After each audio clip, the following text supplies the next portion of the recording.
Hello and welcome back to Star Citizen. My name is Evenlease, and today on 10 Minutes More or Less Ship Review, right behind me, the Crusader Ares StarFighter ION. Let's go ahead and take a look.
Alright, welcome back to another review. Today, the StarFighter ION. I'm going to tell you, this ship is a roller coaster of updates, and that's why I've had so many reviews on it. It's ridiculous. Hopefully, we've finally got a good position with this ship, but we'll see here in just a second.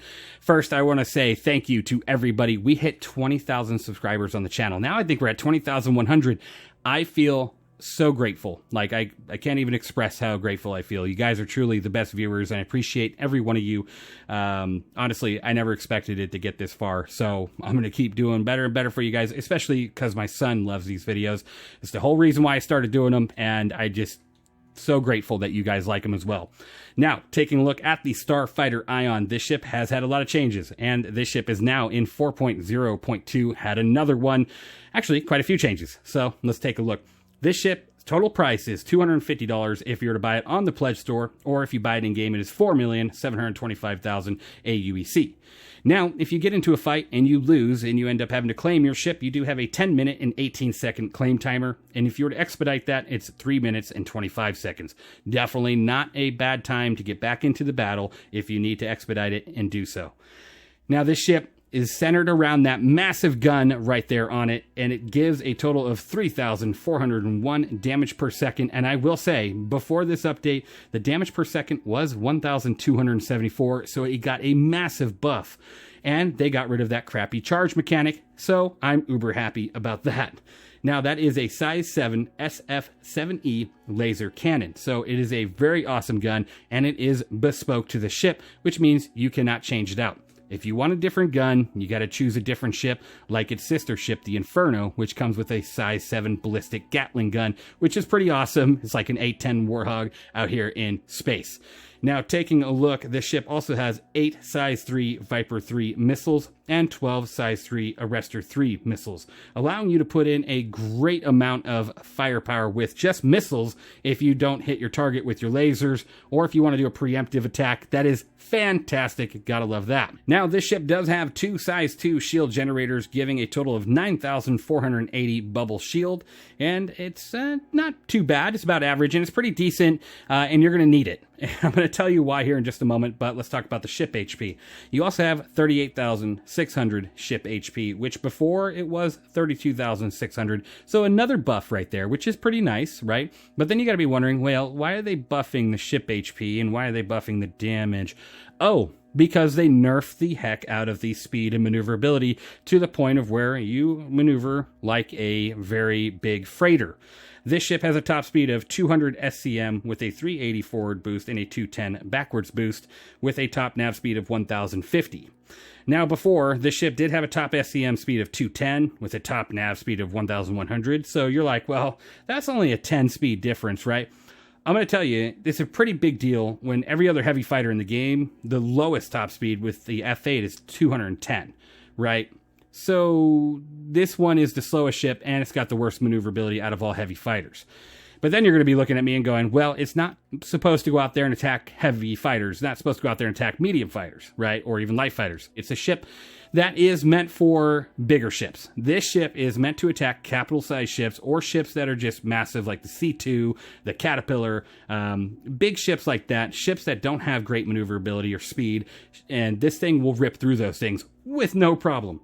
Now, before we get into the videos that I want to show you in that regard and kind of what tests I did, this ship does have a 37, 30, 105 pitch yaw roll with a boosted 44, 36, 126. Now, before this update, it was a 43, 38, 120, so it definitely got nerfed there as well. The handling is just terrible. It feels like you're flying a C2 almost, right? This thing is very floaty, very whaley, and it's kind of too bad. But it's understandable because they are trying to, it's a heavy fighter, but they're trying to class it for what it was meant for, and that's attacking those big targets I keep mentioning. Now, you do have 45 SCU of hydrogen fuel and 1.8 SCU of quantum fuel, so definitely a good amount of fuel there, which I appreciate. No problems there. Now, let's talk about the ship and that gun, right? This gun, when you are shooting, if you were to set a concrete wall in front of you by, let's say, 300 meters, this gun has a wicked dispersion. So when you're firing, the rounds will not hit the same exact spot every time. They do disperse over a pattern. Now, I did do a couple different tests. First test here in front of you is just going after a normal, basic bounty mission. You know, this is the PTU. I just have the basic rep. So, small targets. And I was able to evaporate them within a few seconds because AR targets, not hard to hit. So, for PvE, this ship, amazing. You're going to love it. You're going to be hitting targets, 1, 2, 3 times, and they're just going to disappear, which is just amazing, and it feels great. Then, the second target that you're going to see right now in front of you is the C2 Hercules. Someone left it abandoned. It was no longer, owned. That's why I didn't get a crime stat attacking it. This ship here has a total of 28,000 shield HP on each face. So, as you can see, I ripped through that shield in 5 shots. And then after that, the last 4 shots took out the ship. This ship where I was shooting has a total body HP of 45,000. So in 9 shots, I was able to take out this C2 Hercules. Now you got to remember, typically you're not going to get this lucky on taking out a target because they're going to be moving and they're also going to be shooting back, right? So with that in mind, it is still awesome that it could take out a target in 9 shots, but you have to make sure you're hitting your target consistently in the same spot, the same shield face, or whatnot to actually do that damage. Now, this ship is not meant to go out there and do this solo. It's supposed to be accompanied by the sister ship, the Inferno, so it makes sense, right? But it's able to do it solo. It's able to go out there and have a great time attacking massive targets. Now, I'm going to tell you, though, this ship will not do anything against a heavy fighter, a medium fighter, or even a light fighter. There is a chance that you will get a couple lucky hits on one of those ships. Maybe the pilot you're facing, was distracted for a moment. Or maybe they're just newer to the game. You got a lucky hit. You destroyed them. Good for you. Congratulations. It's also always an awesome feeling in a fight when you take out a target smaller than you. But I went ahead and asked somebody on the PTU named B-Jax to go ahead and bring out the Constellation Taurus and fight me. I said, all restrictions off. Just go at it. No missiles, right? Let's just gun it out. I'm going to tell you right now, I'm not a professional pilot when it comes to dogfighting.